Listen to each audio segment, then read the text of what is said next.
Iniciaremos nesse momento a palestra que traz o tema Energia Solar, aspectos jurídicos, contratuais e fiscais.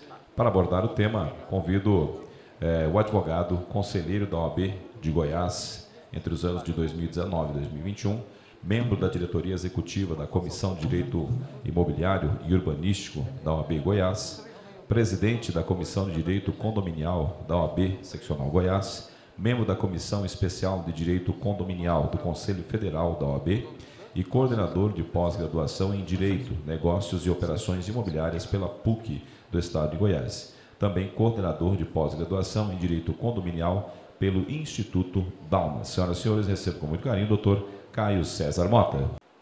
Senhoras e senhores, meu muito bom dia a todos e todas. Bom dia. Quero, de maneira muito carinhosa, cumprimentar a doutora Gisela Alves Cardoso, presidente da OAB, e aqui o cumprimento de maneira muito especial por acreditar e investir no segmento condominial e nos eventos que regem o tema. Quero também parabenizar os advogados, membros da Comissão de Direito Condominial, na pessoa dos seus diretores, quem tem sido extremamente cortês desde a minha chegada. E aqui fica o registro do meu agradecimento, da minha admiração à doutora Raquel, ao vice-presidente doutor Guilherme e ao secretário doutor Lucas. Nossa gratidão e admiração.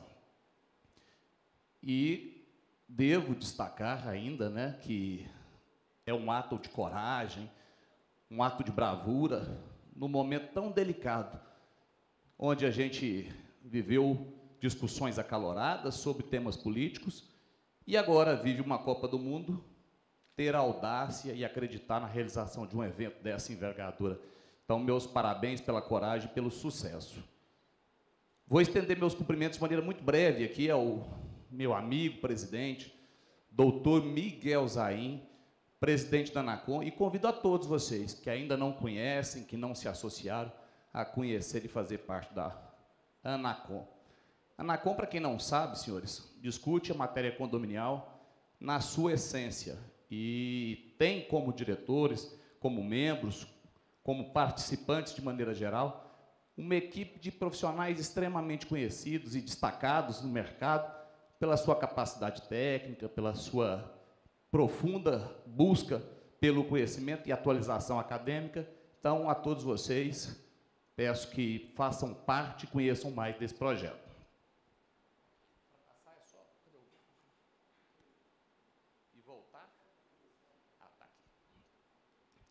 Senhores, a Raquel, quando me ligou, ela, acho que confiou demais, falou: doutor Caio, vamos falar sobre um tema importante.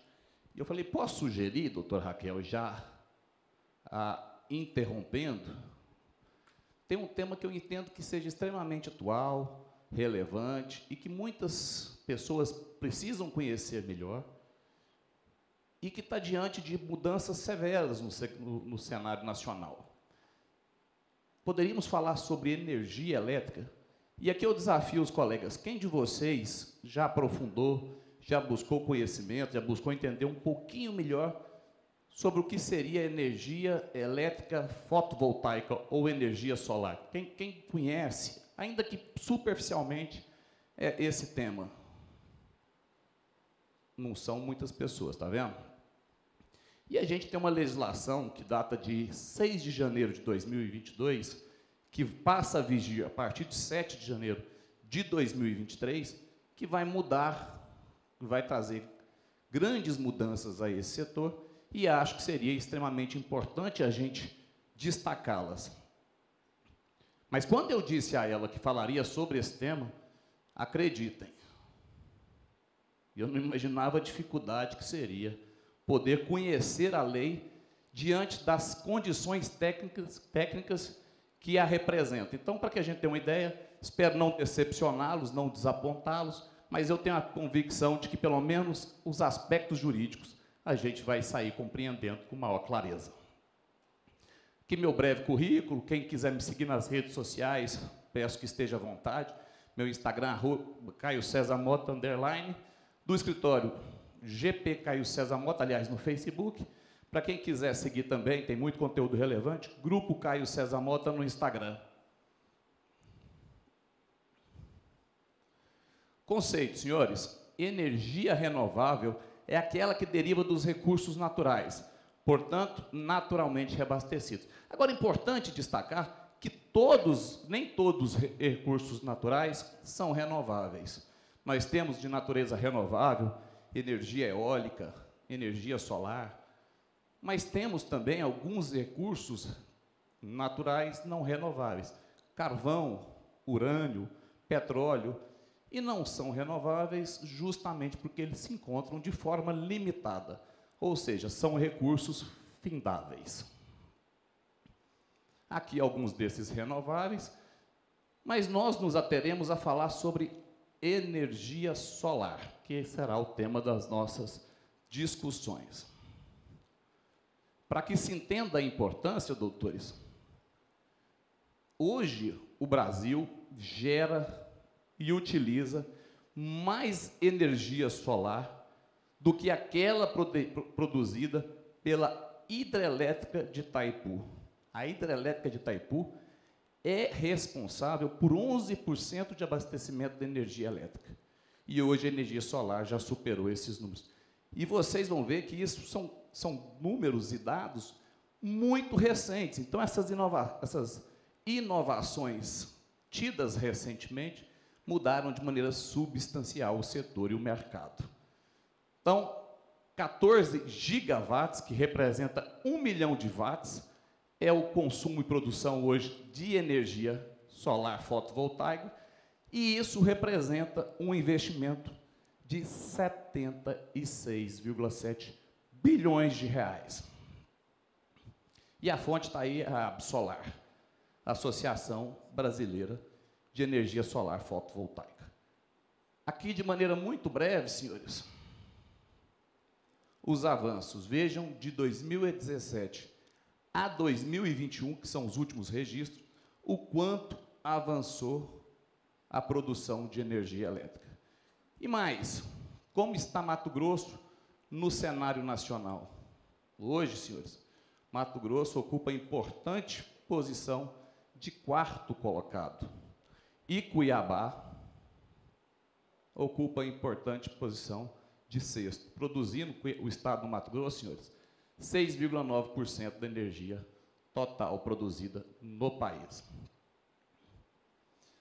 Para a gente poder falar sobre norma ou resolução normativa e agora legislação, importante a gente entender a pirâmide de Kelsen ou a pirâmide hierárquica para saber o que de fato mudou, se positivo ou negativo para consumidores como nós. Primeiro que nós temos as resoluções normativas aqui quase que na base da pirâmide. Já as legislações se encontram acima. O que isso nos permite dizer, senhores? Nós, com a mudança, a partir da legislação de 2022, passamos a ter maior segurança jurídica, maiores investimentos, maior estabilidade e maior previsibilidade. Fatores extremamente relevantes para que a gente possa avançar, investindo, adquirindo e acreditando no setor que, sem dúvida nenhuma, é responsável por não só assegurar uma economia mais estável, geração de emprego, mas, sobretudo, uma fonte de energia que não se finda, que não se esgota, porque, por mais que pareça curioso, inclusive países frios podem fazer boa captação de energia solar, porque ela não está objetivamente ligada, ou apenas ou exclusivamente ligada ao calor, ou à energia produzida pela força ou intensidade do sol, embora ela melhor performe nessas condições. Agora, é bem verdade que apenas a luz solar é suficiente para que a gente possa obter, então, a captação. Então, a Resolução Normativa de 48/2012 tratava sobre o sistema de compensação de energia elétrica. Com a Lei 14.300, nós falaremos não mais de regularização, não mais de compensação, mas agora falaremos de transição energética. Assim ficou denominado pela lei. Como a gente pode utilizar e como se divide os sistemas de geração elétrica? Nós temos 3 modalidades, senhores. Primeiro, que é o sistema off-grid. O que é o sistema off-grid? O sistema off-grid é aquele que não está conectado à rede, por isso ele é off, desconectado. E aí, para que a gente possa fazer uso desta energia captada, nós precisaremos de um outro recurso, de um outro equipamento tecnológico, que são as baterias. Qual que é a grande desvantagem das baterias? Primeiro, o custo do investimento. Uma segunda grande desvantagem em relação às energias, à captação de energia off-grid, é que no caso de ausência ou desabastecimento das baterias, nós não teremos como consumir energia elétrica, uma vez que ela está isolada de uma rede. Depois nós temos aqui o sistema on-grid. O que vem a ser o sistema on-grid? Ele está conectado à rede, então aquilo que eu produzo e eventualmente não consumo, eu posso injetar na rede elétrica, e uma vez injetado na rede elétrica, eu posso, a meu critério, fazer o direcionamento para outras unidades consumidoras, desde que, de acordo com a resolução normativa 482, ainda vigente, fazer a destinação para outras unidades, desde que a titularidade seja a mesma, ou seja, o mesmo CPF ou o mesmo CNPJ, ou, de outro modo, eu posso gerar créditos. E a gente vai ver que vai ter mudanças substanciais, tanto na geração como no consumo destes créditos. Então, a mais usada, certamente a mais comum, a mais convencional, é o sistema solar on-grid. Aqui, também muito usada, não tanto, ainda não tanto em número, mas em produção de energia, sim, nós temos as fazendas solares. O que são as fazendas solares, senhores? Eu moro em um condomínio, e aqui a gente faz uma confusão, eu coloquei verticais entre aspas, porque, tecnicamente, os condomínios edificados no plano vertical, eles, tecnicamente, são condomínios horizontais, nós já sabemos disso, pelo plano de separação é que se edifica, que se reconhece um edifício. Então, coloquei verticais para que todos pudessem identificar visualmente. Então, nestes condomínios verticais, vamos admitir que a cobertura é ocupada por determinado morador. Eu não poderia ali instalar as placas fotovoltaicas, portanto, se eu quisesse fazer uso da energia solar, eu teria que adquirir de uma fazenda, de uma usina, correto? Então, eu adquiro através das fazendas solares. E a gente vai entender um pouco mais como que funciona esse sistema e as consequências da Lei 14.300, também relativamente a essa forma de prospecção de captação de energia. Aqui, geração compartilhada, mini geração e microgeração distribuída. Então, de maneira muito breve, eu fiz questão de colocar a parte teórica, caso alguém queira um material, queira aprofundar em relação ao que eu estou compartilhando, depois eu faço questão de dividir com vocês. Então, geração compartilhada são todas aquelas onde eu tenho mais de uma pessoa recebendo os créditos oriundos da energia solar ou dos créditos oriundos da prospecção desta fonte de energia. Então, serve consórcios, condomínios, seja voluntário, condomínio edilício, seja cooperativa, tudo isso ingressa aí.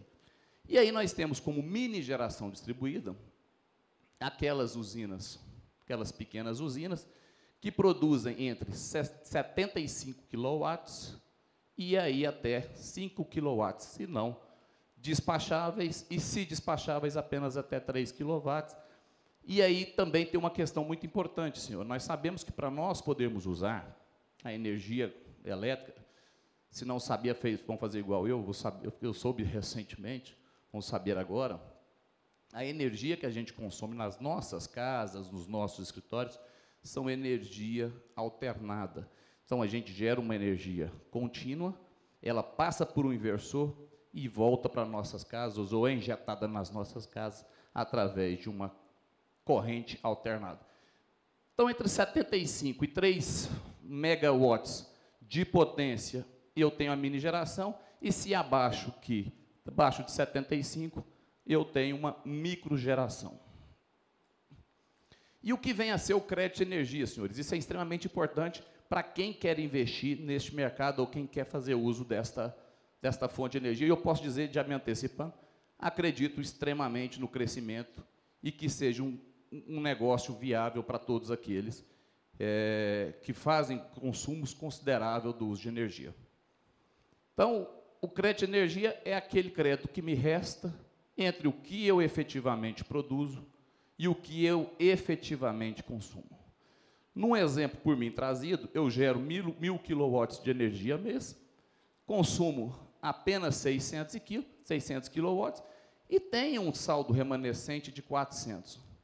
Então, esse crédito, se não distribuído a outras unidades, ele vai para a distribuidora, para a concessionária, e a concessionária teria, por ordem, que armazenar meus 400 kW de crédito. Perfeito até aí?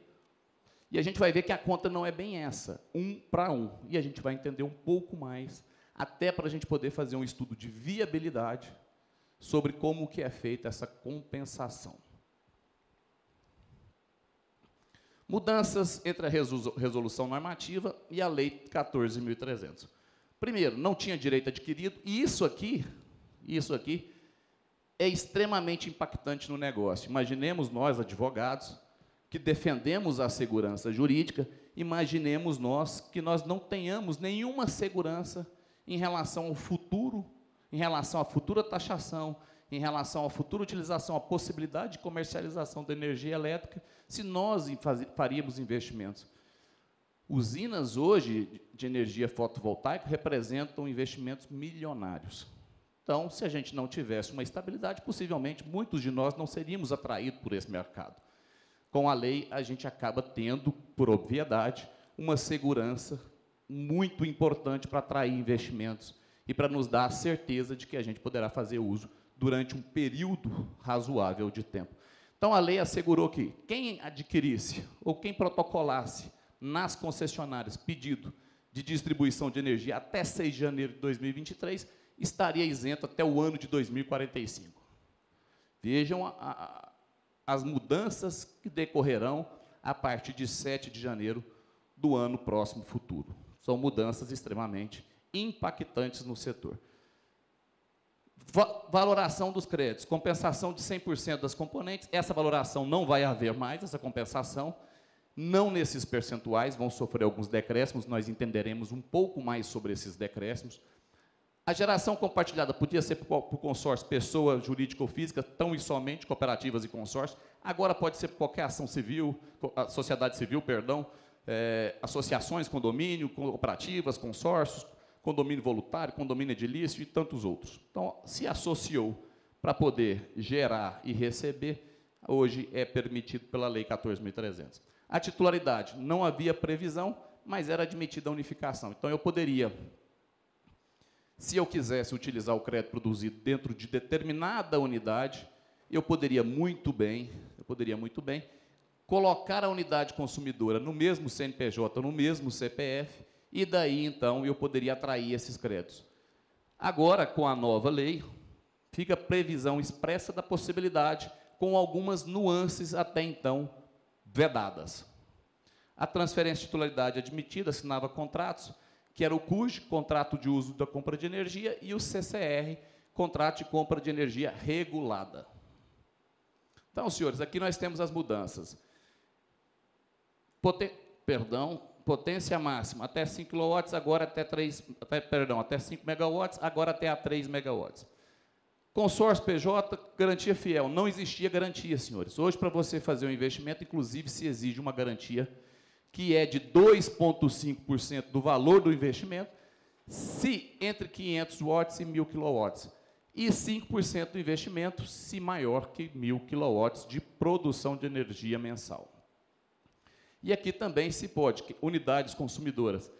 Grupo A com geração local até 112 kVA, que é kVA. Então, quem tiver agora geração local até 112 kVA, pode pedir, inclusive, a unidade consumidora escalada como B, senhores. E o que é linha A e o que é linha B? Linha A é rede de alta transmissão, e linha B é de baixa transmissão, com tributação também escalonadas de maneira diferente. Difícil esse tema, não, senhores? Estão conseguindo acompanhar o raciocínio ou embaraçoso? Não é fácil, não é fácil. Mas agora a gente sai um pouco de números e vai para a matéria que a gente está mais familiarizado, que é leis, que é artigos, que é discutir variações de ordem técnica. Então, com a resolução, senhores, 482 de 2012, eventuais créditos acumulados só poderiam ser transferidos para a unidade consumidora da mesma titularidade. Nós falávamos isso há pouco. Agora não mais, agora não mais.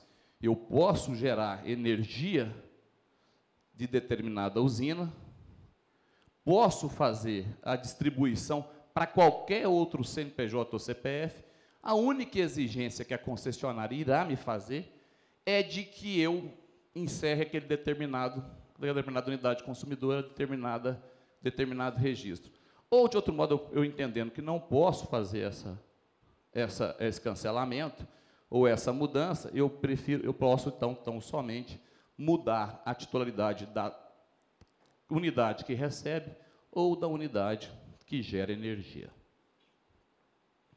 E o que vem ser a comentada prioridade aos olhos da Lei 13.400 de 2022? A prioridade, senhores, para quem eu perguntei há pouco, quem tinha estudado, quem conhecia ainda que superficialmente o tema, algumas pessoas me disseram que sim, essa questão de prioridade ela traz uma mudança substancial no resultado prático. Por quê? Dentro deste exemplo, onde uma casa tenha gerado 1.000 kW e consumido 600 kW, eu poderia estabelecer o critério de distribuição apenas por percentual. Eu teria que dizer, então, senhores, eu tenho 3 casas. A casa A, que é a geradora, eu tenho a casa B, que recebe energia, e tenho a casa C, que, de igual modo, recebe energia. Eu teria que dizer, antes, eu quero dedicar 30% para essa, 70% para essa, ou 50-50, o critério era percentual. Agora, a lei já trouxe um facilitador muito importante. Eu posso criar prioridade. Eu quero que a casa A, que gerou energia, distribua para a casa B. Se sobrar saldo, se remanescer algum saldo, eu mando para C. Então, eu posso estabelecer percentuais ou prioridades. E o pagamento em duplicidade? Talvez esse o principal tema discutido com a Lei 14.300, e discutir de forma positiva, porque nos trouxe uma grande segurança e fez justiça a uma discussão antiga em relação ao crédito de energia. Qual que é essa vantagem inserida pela Lei 14.300? No formato que a gente tinha da Resolução 482, se eu gerasse, senhores, 5.000 kW, ou, perdão, ali está 500 kW, né? 500 kW de energia e consumisse 500, a concessionária me cobrava a tarifa mínima. Então, eu, além de gerar o crédito exatamente proporcional ao que eu utilizava, eu ainda era cobrado uma tarifa. Então, quer dizer, eu estaria pagando 2 vezes. Seria o que a gente chama no direito de bis in idem, não era isso, senhores? Especialmente aqueles que atuam no direito tributário. Então, esse bis in idem a gente afastou com a Lei 14.300. Como? Se eu gerar 500... e meu relógio for um relógio trifásico, a gente tem um monofásico que é até 30 kW, o bifásico até 50 kW. E aí nós temos um trifásico de 100, ou acima de 100. Se a gente tiver, então, esse formato e meu relógio for trifásico, eu só poderei injetar 400, que é o meu remanescente, e eu teria que gerar, gastar 400, teria que guardar 100, e este 100 eu pagaria, então, a tarifa mínima, a tarifa básica de utilização.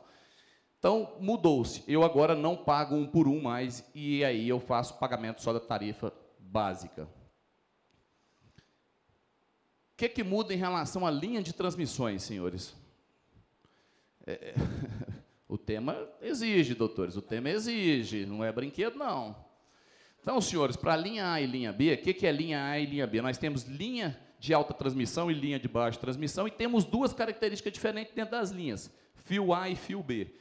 Mas, no final, esse conteúdo, senhores, aqui compartilhado com vocês, embora pesado, embora denso, ele vai servir para vocês entenderem a viabilidade ou não do negócio. E isso eu posso lhes assegurar, então fiquem atentos.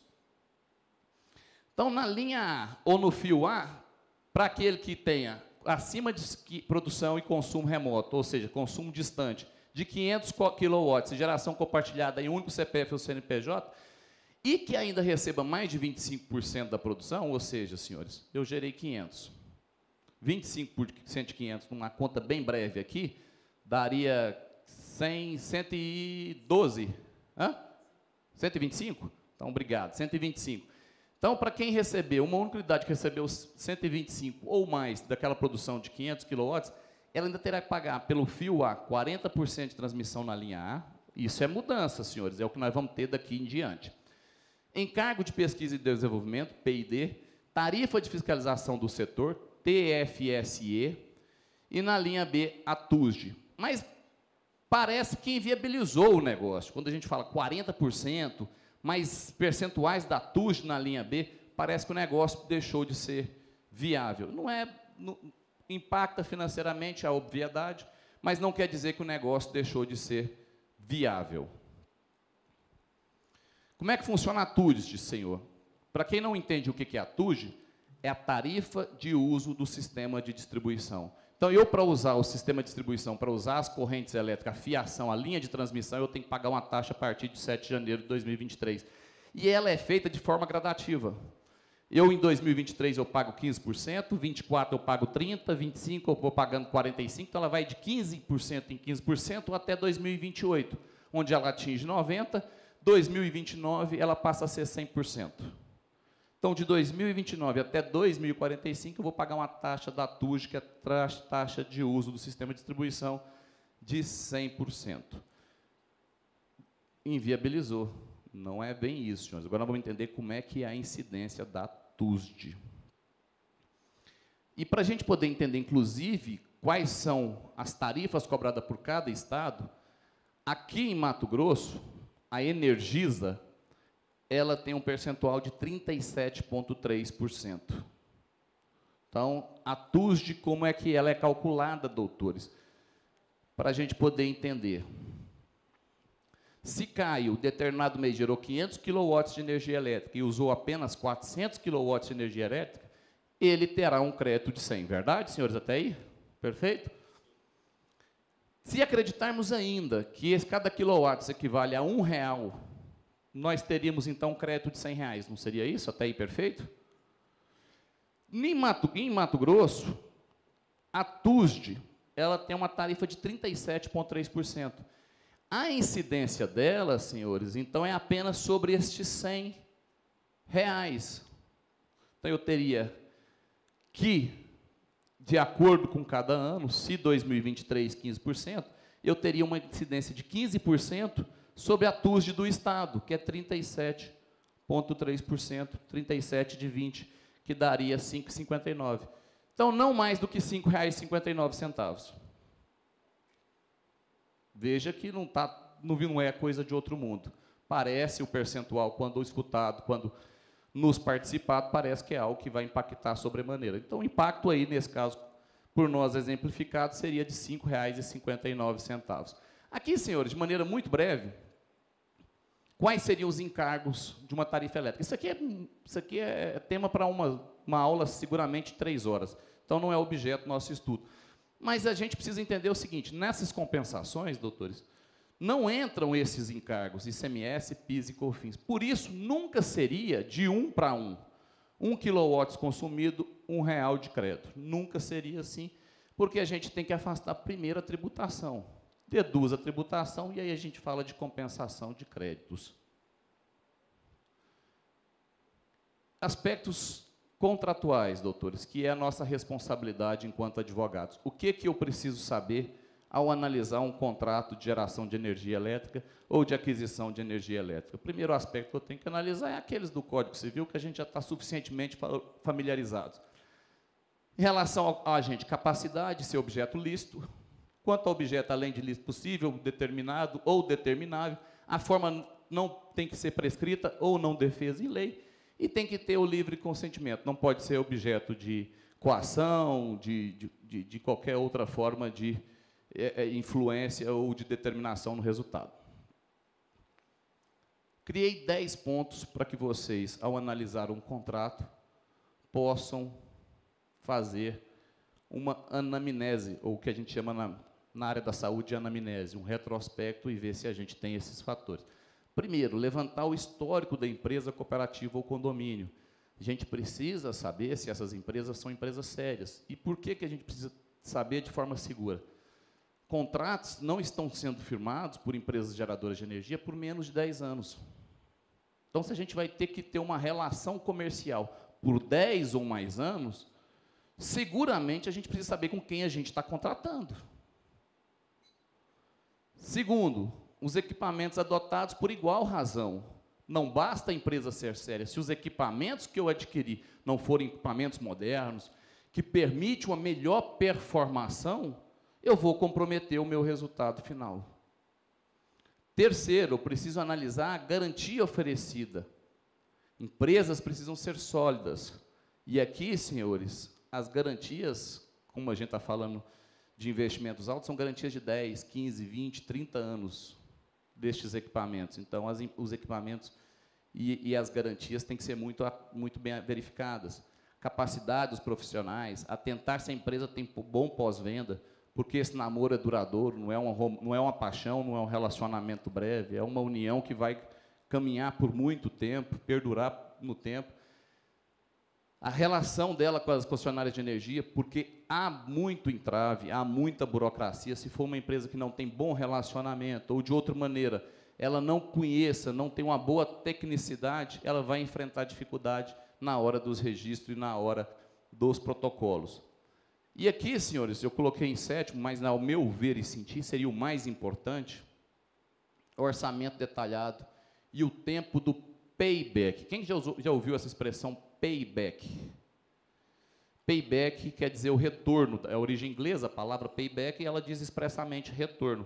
Eu preciso saber o retorno do meu investimento. Eu estou fazendo um investimento de R$500 mil, eu quero saber que, através dos créditos, da receita do meu investimento, quando eu atinjo os R$500 mil e quando eu passo a ter resultado positivo. Então, toda empresa analisa, antes de investir em qualquer negócio, o tempo do payback.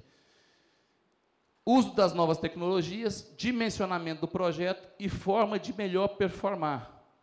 E aqui, por último, senhores, nós precisamos ser sempre provocados para que a gente possa fazer essa análise. Então, síndicos de condomínio, gestores de condomínio, administradores de forma geral, que queira contratar, e pessoas físicas também, contrate um bom advogado para poder fazer a análise destes contratos. Senhores, acredito que, de maneira muito breve e muito desafiadora, o que me competia falar sobre os principais pontos das mudanças trazidas pela Lei 14.300 em relação à Resolução Normativa 482 de 2012 tenha sido isso.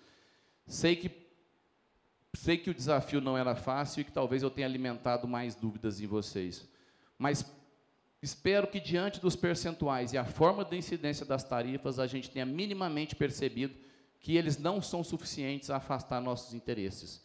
Eles impactam, sim, de maneira negativa, mas não podem dizer que deixaram de ser viáveis. Inclusive, os investimentos continuam sendo adotados, sendo feitos, e o mercado continua crescente. Senhores, que o conhecimento seja a nossa principal fonte de energia, o que verdadeiramente nos impulsiona. Meu muito obrigado a todos vocês, carinhoso abraço e até a próxima.